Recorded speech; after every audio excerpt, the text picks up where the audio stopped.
الحمد لله نحمده ونستعينه ونستغفره ونعوذ بالله من شرور أنفسنا ومن سيئات أعمالنا من يهده الله فلا مضل له ومن يضلله فلا هادي له ونشهد أن لا إله إلا الله ونشهد أن محمدا عبده ورسوله أرسله بالحق بشيرا ونذيرا أما بعد فأعوذ بالله من الشيطان الرجيم بسم الله الرحمن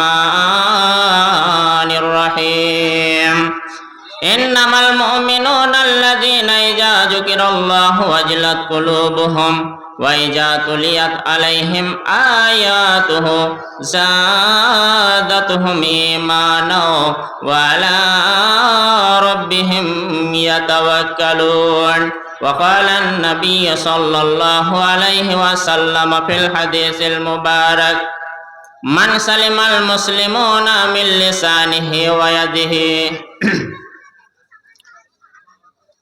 আজকের সভার সভাপতি মহাশয় এবং ওলামায়ে কেরাম এবং আমার শ্রদ্ধেয় সম্মানীয় উপস্থিত ও অনুপস্থিত পুরুষ মহিলা সকলকে আমার আন্তরিকতার শুভেচ্ছা সালাম। অল্প টাইমের মধ্যে আমি আপনাদের সামনে কিছু কোরআন এবং হাদিস থেকে কথা আলোচনা করব ইনশাআল্লাহ। আমার কাজ আমি আপনাদের সামনে আলোচনা করব, আর আপনাদের কাজ হবে কান পেতে ধ্যান মন দিয়ে শুনবেন এবং আমল করার চেষ্টা করবেন।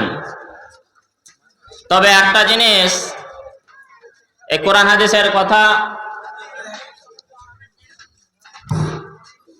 ভাই এবং কমিটি যারা আছে আপনি দিয়েছেন যে মাইকটা দেওয়া আছে সেটা আওয়াজ যাচ্ছে না, সেটার একটা ব্যবস্থা করুন।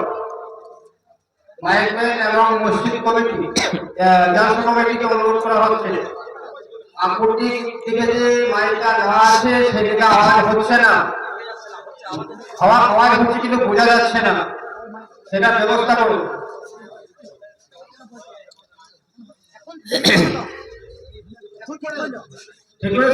ঠিক হয়ে যাবে আলহামদুলিল্লাহ। এসব কোরআন হাদিসের কথা যত মানুষের কানে কানে পৌঁছাবে তত আলহামদুলিল্লাহ ভালো কথা। তো যে কথাটা বলছিলাম, আল্লাহ তাআলা বলেছেন ফাযাক্কির, সাধারণ মানুষের কাছে কোরআন হাদিসের কথা আলোচনা করা। ফাইন্না যিকরা, কেননা নিশ্চয় কোরআন হাদিসের কথা আলোচনা করাটা তানফাউল মুমিনিন, যারা মুমিন তাদের উপকার আছে। এখানে আবার বলে রাখি, আল্লাহ তাআলা বলেছেন তোমরা যারা কোরআন হাদিসের রক্ষক তাদের বললেন কোরআন হাদিসের কথা জনসাধারণ মানুষের কাছে আলোচনা করো। কেন? কোরআন হাদিসের কথা আলোচনা করাটা মুমিনদের উপকারে আসবে, কাজে লাগবে। তো ইনশাআল্লাহ কোরআন হাদিসের কথা আলোচনা হলে আমরা আশা রাখি আমাদের কাজে লাগবে। সূরাতুল আনফাল 8 নম্বর সূরা, আয়াত নম্বর 2, আল্লাহ তাআলা বললেন ইন্নামাল মুমিনুনাল্লাযীনা, ওই সমস্ত মুমিনরা যারা আল্লাহকে এক বলে বিশ্বাস করেছে, আল্লাহকে না দেখে মেনে নিয়েছে, ওই মুমিনদের জন্যই আল্লাহ তাআলা বললেন ইযা যুকিরাল্লাহু ওয়াজিলাত কুলুবুহুম, যখন তাদের সামনে কোরআন আর হাদিসের কথা আলোচনা করা হয়, তেলাওয়াত করা হয়, তাদের যখন আল্লাহকে স্মরণ হয়ে যায়, আল্লাহকে মনে পড়ে, অন্তরটা তখন তাদের কেঁপে ওঠে। আপনি বসে আছেন, আপনার পেছন থেকে এসে যদি ভেউ করে দেয় কি হবে? কেঁপে যাবেন। তো কোরআন হাদিসের কথা, আল্লাহর কথা শোনার পরে যদি আল্লাহকে স্মরণ হয়, মুমিনদের অন্তরটা কেঁপে যায়। ওয়াইজা তুলিয়াত আলাইহিম আয়াতুহু, আর যখন আল্লাহ তাআলার নিদর্শনগুলি তাদের সামনে ব্যক্ত করা হয়, আল্লাহর কোরআনের আয়াতগুলি তাদের সামনে পরিবেশন করা হয়, শোনানো হয়। জাদাতুহুম ঈমানা, তাদের ঈমানটা বেড়ে যায়। এশার নামাজ পড়লেন, যেমন পারলেন খাওয়া দাওয়া করলেন, একটু ঈমান নিয়ে হয়তো হাজির হলাম, যতটুকুই যার আছে, কোনো স্কেল দিয়ে আমি মাপছি না। তবে এই আয়াতের দিয়ে আপনাদের বলতে চাইছি, যার যেমন ঈমান আছে সেই ঈমান নিয়ে উপস্থিত হলাম। কোরআন হাদিসের কথা শোনার পর যদি মুমিন হয়, অবশ্যই তার ঈমান জাদাতুহুম ঈমানা, ঈমান বেড়ে যায়। আল্লাহ সুবহানাহু ওয়া তাআলা বললেন ওয়ালা রাব্বিহিম ইয়াতাওয়াক্কালুন, আর তাদের ভরসা আল্লাহ তাআলার উপরে চলে আসে। বাস, আল্লাহর কালাম এখানে, এই আয়াত শেষ। মূল্যবান আপনাদের সামনে একটা হাদিস পড়েছি, সেই হাদিসটা আলোচনা করব। তবে খুবই কমন, সহজ সরল জিনিস। সহিহুল বুখারী খুলবেন, এখন সবার হাতে হাতে মোবাইল অ্যাপ সহিহ বুখারী, আপনি ওখানে বসে বসে পেয়ে যাবেন। হাদিস নম্বর 11, আবু মুসা তিনি বর্ণনা করছেন, তিনি বলছেন ক্বালু, কিছু সাহাবী এসে আল্লাহ রাসূলকে জিজ্ঞাসা করলেন, ইয়া রাসূলুল্লাহ, ধরুন আপনারাই হয়তো এমন কোন জিনিস আমাকে জিজ্ঞাসা করছেন, মৌলানা সাহেব ভাত কি ডান হাতে খেতে হবে না বাম হাতে খেতে হবে, একটা জিজ্ঞাসা। তোমার রাসূলকে জিজ্ঞাসা করলেন সাহাবীগণ, ইয়া রাসূলুল্লাহ আইয়ুল ইসলামি আফজাল, হে আল্লাহর রাসূল গো, ইসলামের মধ্যে কোন জিনিসটা সর্বোত্তম, সব থেকে বেশি উত্তম? এই যে আফজাল, এটা আরবির গ্রামার দিকে আপনি যদি শব্দটা নিয়ে যান, ইসমে তাবজিলের সিগা, মানে সব থেকে বেশি পরিমাণের, ওজনের দিক দিয়ে, মাপের দিক দিয়ে, ফজিলতের দিক দিয়ে, সম্মানের দিক দিয়ে, যেদিকে আপনি ওজন করুন মাপ করুন, ইসমে তাবজিল যখনই ব্যবহার হয় তার উপরে নেই, ওটাই শেষ। তো আফজাল, সর্বোত্তম জিনিস ইসলামিক কি, কোনটি? আমার রাসূল, আপনাদের রাসূল তাজদারে মদিনা জনাব আহমদ মুহাম্মদ মুস্তাফা রাসূলুল্লাহ, একবার সকলেই বলেন সাল্লাল্লাহু আলাইহি ওয়াসাল্লাম, তিনি বললেন মান সালিমাল মুসলিমুনা মিন লিসানিহি ওয়া ইয়াদিহি। ইসলাম, কান খুলে শুনে রাখুন, সকাল থেকে না হলেও 1000, 1500, 2000 কথা আমরা আজকে ব্যবহার করেছি, প্রত্যেক দিনই কন্টিনিউ ফালতু কত ব্যবহার করি সবাই, আমি থেকে নিয়ে, আপনাদের থেকে নিয়ে, ঘুমন্ত মানুষ, জাগ্রত মানুষ, সবাই বোবা ছাড়া। তো যারা জবান দিয়ে কথা বলতে পারে তাদের দিকে ইঙ্গিত করে আমার রাসূল বললেন, ওই মুসলিম সর্বোত্তম, ইসলামের মধ্যে ওর আমলটা সব থেকে দামি, যে অপর মুসলিমকে নিজের জবান দিয়ে শান্তিতে রাখে। আসুন, সকালবেলায় আপনি উঠলেন বিরাস করতে করতে, একটা বালতি হাতে কলতলায় এলেন, এক বালতি পানি নেব। সারা রাত আপনি ঘুমিয়েছেন, আগের দিনের কাজকর্মের ক্লান্তটা দূর হয়ে গেছে, মনটা ফিরে নতুন করে আবার পরের দিনে পা রেখেছেন। এমন করে এক ব্যক্তি আপনাকে একটা কটূক্তি করলো, জঘন্যতম বাক্য ব্যবহার করলো, খারাপ গাল দিয়ে দিল সকালবেলায় বিরাস করতে করতে, বলুন আপনার মনটা কেমন হবে? আপনাকে অকথ্য একটা কথা বলে দিল, একটা গাল দিয়ে দিল, নোংরা বাক্য ব্যবহার করলো, আপনাকে আঘাত করলো, মনে হবে যেন এক পেয়ালা নিম ছেচকি খেলে যা তেতো লাগে তার থেকেও বেশি তেতো লাগবে জবানের কথাটা। এর আঘাতটা কিরকম? ছুরি দিয়ে, কাস্তে দিয়ে, কুরুল দিয়ে, কাটারি দিয়ে মানুষকে আঘাত করলে সে দাগ হয়তো চট করে চলে যাবে মলম কেরিম দিয়েও, সেটা আগে শারীরিক বেদনা পেতে হবে, কিন্তু জবান দিয়ে আঘাত করলে শরীরের কোনো অঙ্গে বাহ্যিক বা বাইরের দৃষ্টিতে না লেগে সরাসরি অন্তরে, কলিজাতে আঘাত লাগে। প্রত্যেকটা মানুষের অন্তরে ব্যথা লাগে যদি কোনো অকথ্য ব্যবহার তাকে শুনতে হয়। ছুরির থেকেও বেশি ধার এই জবানের কথাগুলি, নোংরা কথা, খারাপ কথা। সেই জন্যই আমার রাসূল বললেন, আমার রাসূল নিজেও এই রোগের আসামি ছিলেন, নিজেও তিনি এরকম শুনেছেন আবুল আহাব, উতবা, সাইবা, আবু জেহেল এদের মুখ থেকে। তাই তিনি বলে দিলেন ওই মুসলিম সর্বোত্তম যে নিজের জবান দিয়ে সমস্ত মুসলিমদের শান্তিতে রাখে। আজকে আমি মনে করব 5 ওয়াক্ত নামাজ পড়ে নিয়েছে, রমজানের 30-29 রোজাও রেখে দিয়ে বাকি যাবতীয় আমল ফরজ সব পালন করে। দুটো একটা কথা, ওই যে ফকির ভিখারি এতিম মিসকিন গরিবকে বললেই বা না না আপনার জন্য আল্লাহ রাসূল বলেননি। আল্লাহ রাসূল সাল্লাল্লাহু আলাইহি ওয়াসাল্লাম বলেছেন ও আবেদ তুমি নিজের জবানকে কন্ট্রোল করো, ঠিক করো। ওয়াদিহি এবং হাতের দ্বারাই একটা সিগনেচার একজনের ফাঁসি হয়ে যায়। নির্দোষী মানুষকে দোষী সাজানো যায়, দোষীকে একবারে খালাসও দিয়ে দেওয়া যায়। নিরীহ শান্তপ্রিয় মানুষদের উপর হাত দিয়ে তাদেরকে আঘাতও করা যায়। তাই আমার রাসূল বললেন শুনে রাখো মুসলিমগণ,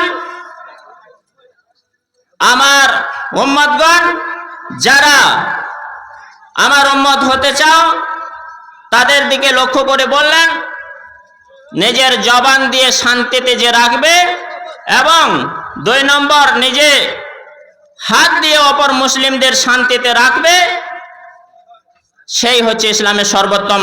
সহিহুল বুখারী হাদিস নম্বর 11। আসুন হাদিস নম্বর 12। আন্না রাজুলান সালান নাবিয়া সাল্লাল্লাহু আলাইহি ওয়াসাল্লাম, এক ব্যক্তি এসে আল্লাহ রাসূলকে জিজ্ঞাসা করলেন আইয়ুল ইসলামে খয়রুন, আল্লাহ রাসূল গো আমাদের বলুন তো ইসলামে কোন জিনিস উত্তম ভালো, আমি তো মুসলমান। আমার রাসূল উত্তর দিয়ে দিলেন তুতিমুত তাম ওয়া তাকরাউস সালাম। 1 নম্বরে যে কথাটা বললেন যে খাবার খাওয়াও, খাবার খাওয়ানো। আজকে আমাদের বন্ধু বান্ধব থাকলে দেখেন পকেট থেকে ক টাকা ভাঙে আমাদের হিসাব থাকে না, ঘরে জামাই চলে এলে কত টাকা ভাঙে হিসাব থাকে না। এ কথাটা আমার প্রধান কথা, সব জায়গাতে ব্যবহার করে বলি। একদিনে হঠাৎ একটা জামাই এসছে, সেই দিনে একটা মেহমান এসছে, আগে কাকে খাওয়াবেন? যে যা বলে বলুক, আমি বলতে চাই না, আমি বলবো আগে মেহমানটাকে খাওয়ান তারপরে জামাইটাকে খাওয়ান, আগে মেহমানটাকে খাওয়ান তারপরে জামাইটাকে খাওয়ান, আগে মেহমানটাকে খাওয়ান চেনা অচেনা যেই হোক, তারপরে আপনার জামাইকে খাওয়ান। আপনার জামাই খেয়ে হাত মুছে চলে যাবে শ্বশুর শাশুড়ি কেমন খাওয়ালে, নাম করবে বা করবে না এটা গ্যারান্টি নেই। যারা জামাই আছো রাগ করো না, যারা জামাই আছেন গ্রামের আমার উপর রাগ করেন না। আপনাদের মর্যাদাকে আমি কমাইনি, ছোট করিনি, বরং মেহমানের মর্যাদা আপনাদের থেকে বেশি বাড়াতে চাইছি। এই হাদিস দিয়ে বোঝাতে চাইছি যে আল্লাহ রাসূল বললেন তুতিমুত তাম, খাবার খাওয়াও। মুসাফির, এতিম, মিসকিন, গরিব যারা আসবে তাদের খাবারের উপর গুরুত্ব দিতে বললেন। তাই তাদেরকে খাবার খাওয়াতে হবে। একটা এতিম মিসকিন গরিব মুসাফিরকে খাবার খাওয়ালে আল্লাহ রাসূল খুশি হয়েছেন, তার জামানায় এখন খুশি, আল্লাহ তাআলাও খুশি হবেন। না জানে সে ওসিলায় আপনি মুক্তিও পেতে পারেন। ওয়া তাকরাউস সালাম। এই যুবকেরা, খয়ের বোনের শোনো, আকুটের যুবক আজকে 17 বছর থেকে আমি বলছি, খয়ের বোনের যুবক, দক্ষিণ সিজে যুবক শোনো, তাকরাউস সালাম আলা মান আরাফতা ওয়া মান লাম তারিফ। তোমরা সালাম দাও চেনা ব্যক্তিকে এবং অচেনা ব্যক্তিকে। সালাম কি দিতে হবে? সালামু আলাইকুম, এটা সালাম নয়, অসম্পূর্ণ। সম্পূর্ণ সালাম আসসালামু আলাইকুম, আলিফ সিন মাদ আছে, আস এস ইংরেজিতে, বাংলাতে আদন্ত স, এরকম যেন হয় আসসালামু আলাইকুম। সেটা বিস্তারিত আমি আর যাচ্ছি না, তবে আসসালামু আলাইকুম এখানে বলার উদ্দেশ্য কি, আমাদের চালচলন কিরকম, 2 বন্ধু আছে, হয়তো খয়ের বনের ধরুন বা আকুটে বা দক্ষিণ সিজে বা এপাড়া ওপাড়ায় যাই হোক, 2 বন্ধু, একজন বাড়িতে আছে, গ্রামে আছে, একজন চেন্নাই থেকে ঘুরে আসছে। হঠাৎ করে সকালে দেখা, কিরে কখন এলি? আরে দেখা সাক্ষাৎ যে নাই, প্রথম কথা কিরে, কিরে কখন এলি? না না, সর্বপ্রথম আমার রাসূল বললেন যখন এক মুসলিম অপর মুসলিমের সঙ্গে দেখা হবে, সাক্ষাৎ হবে, বলতেই বললেন তোমরা বলো আসসালামু আলাইকুম, সালাম দাও। তারপরে বাদাল কালাম, কথা 1 ঘন্টা 1.5 ঘন্টা বলো। প্রথমে সালাম দিতে বললেন, সালাম যদি দেন প্রচুর লাভ আছে, তো সেদিকে আসছি, তার আগে বলি আলামান আরাফতা ওয়ামাল্লাম তারিফ, যাকে তুমি চেনো তাকে সালাম দাও, যাকে চেনো না তাকেও দাও। এখানে এটা ব্যাখ্যা করতে গেলে আমি যদি বুঝতে পারি আজকে মুসলিম অমুসলিম চেনা সমস্যা হয়ে যায়। কোথায়? আমি লাউ ঘোষা থেকে এক ব্যক্তি এলো, তাকে আমি চিনতে পারছি না সে লাউ ঘোষার বটে, দেড়পুরো মোরপুরা লিরিসের বটে। তবে যদি আমার মনে মনে হয় যে হ্যাঁ বটে, তবে মাশাআল্লাহ মুসলিমদের মতো সাদৃশ্য অবলম্বন করে যদি থাকে, গ্যারান্টি সিগন্যাল আছে যে হ্যাঁ মুসলিম, আসসালামু আলাইকুম, এটা বলে দিতে হবে। তো চেনা অচেনা মানুষকে বলতে হবে কি আসসালামু আলাইকুম।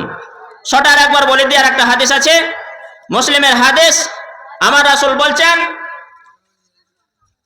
ইয়া আইয়ুহান নাস, হে মানব সকল, হে মানুষগণ, আফসুস সালাম, তোমরা সালামের বিস্তার ঘটাও, ওয়াসিলুল আরহাম, এবং বংশের আত্মীয়তা বন্ধনকে আবদ্ধ রাখো, অটুট রাখো, ওয়াসাল্লু বিল্লাইল, রাত্রিতে নামাজ পড়ো, ওয়ান নাসু নিয়াম, যখন মানুষ ঘুমিয়ে থাকবে তাদখুলুল জান্নাতা বিসালাম।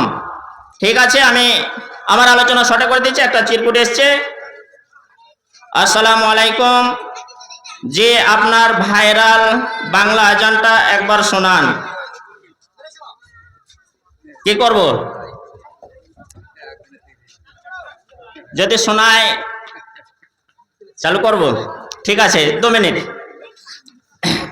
বেচারা যে লিখেছে হয়তো মনটা খারাপ হবে, তবে কিন্তু আমি বলে রাখি, এখানে দেখেন এই বিকৃতি বলে একটা জিনিস আছে, বিকৃত করা হয়েছে। আমার বাংলা আজানটাকে নিয়ে ফেসবুক, ইনস্টাগ্রাম, ইউটিউবেও বিকৃতি করা হয়েছে। যদি কেউ, যত ইয়াং যুবক আছে আমি বলে রাখি, ইউটিউবে গিয়ে মুখে হোক লিখে হোক বাংলা আজান বলে 5 মিনিট 22 সেকেন্ড, আমার ভিডিওটা 5 মিনিট 22 সেকেন্ড, আমার ফেস আছে, চিনতে পারবেন, সম্পূর্ণটা শুনতে হবে। যেই মুসলিম অমুসলিম যে মানুষ যার বিবেক আছে একবার ধন্যবাদ দিতে হবে। কোরআন হাদিস দিক দিয়ে বিবেচনা করলে লাল কালি সেটাই দিতে পারবে না। 5 মিনিট 22 সেকেন্ড সম্পূর্ণটা শুনতে হবে। যাই হোক, এই আজান আমি সেখানে বলে রেখেছি, সহিহ বুখারীর 611 নম্বর হাদিস, আবু সাঈদ বর্ণনা করছেন, তিনি বলেছেন ইজা সামিতুমুন নিদা, তোমরা যখন আজান শুনবে, ফাকুলু, তোমরা বলো, মিসলা মা ইয়াকুলুল মুয়াজ্জিন, মুয়াজ্জিন যেরকম বলে। তো আরবিতে আজান হয়, সারা বিশ্বে হয়েছে, হচ্ছে, হবে কিয়ামত পর্যন্ত। বাংলাতে আমি শুনিয়েছি, কারণটা ছিল কি, মানেগুলি যাতে বোঝা যায়। আজানের মানে বাংলাতে পড়ে পড়ে অনেক দেখতে চায় না, তালিম নিতে চায় না। এই যে ফ্রি ফায়ার খেলে গ্রামের ইয়াং চ্যাংরারা, তারা কি এসে তালিম নেয় না? তবে আল্লাহর রহমতে আমার এই আজান দেওয়াটার মাধ্যমে তারা আগ্রহ দিয়ে শুনতে শুনতে মানে 2-1 কলি শিখে নিয়েছে। তবে নেগেটিভ দিক দিয়ে সেটা না ধরে পজিটিভ দিক দিয়ে ধরতে হবে। আমি আজানটা শুনিয়েছিলাম, দিয়েছিলাম কিসের জন্য? মানেগুলি যেন তারা বুঝতে পারে। আজানের সময় গল্প গুজব কাজকর্ম বন্ধ না করে কাজকর্ম চালিয়ে যে উত্তরটা দেয়, সেই উদ্দেশ্যে। আজান যদি কেউ মানেটা বুঝে নেয়, তার শিরকে থাকবে না, সে ইবাদতে চলে আসবে। ধ্যান মন দিয়ে শুনুন, আজানটা দিচ্ছে, মাশাআল্লাহ আলহামদুলিল্লাহ, খুশির বিষয়। আমার আজানটা আপাতত আমার অ্যাকাউন্ট থেকে 26 লক্ষ মানুষ শুনেছে। ফেসবুক ইউটিউবে টোটাল করলে 18 মিলিয়ন, 1,80,00,000 মানুষ শুনে নিয়েছে, আলহামদুলিল্লাহ। তবে আপনাদের যখন আবেদন শোনার আকাঙ্ক্ষা, আর একবার শোনাচ্ছি, ধ্যান মন দিয়ে শুনুন। আল্লাহ সব থেকে বড়, আল্লাহ সব থেকে বড়, আল্লাহ সব থেকে বড়, আল্লাহ সব থেকে বড়। আমি সাক্ষী দিচ্ছি আল্লাহ ছাড়া আর কোনো মাবুদ নাই। আমি সাক্ষী দিচ্ছি আল্লাহ ছাড়া আর কোনো মাবুদ নাই। আমি সাক্ষী দিচ্ছি নিশ্চয়ই মুহাম্মদ আল্লাহর রাসূল। আমি সাক্ষী দিচ্ছি নিশ্চয়ই মুহাম্মদ আল্লাহর রাসূল। নামাজের জন্য আসুন, নামাজের জন্য আসুন, মুক্তির জন্য আসুন, মুক্তির জন্য আসুন। ঘুমের থেকে নামাজ নামাজ অতি উত্তম, ঘুমের থেকে নামাজ অতি উত্তম। আল্লাহ সব থেকে বড়, আল্লাহ সব থেকে বড়,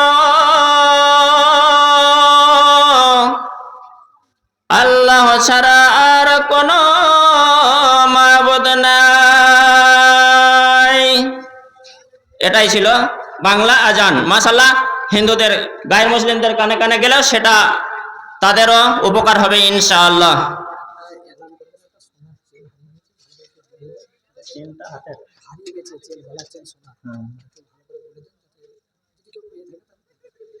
ইন্নালিল্লাহ। আমি বলতে বলি হাঁসের ছা মুরগি ছা মারা গেলেও ইন্নালিল্লাহ পড়ুন। কোন এক ব্যক্তির একটা সোনার চেন হারিয়ে গেছে,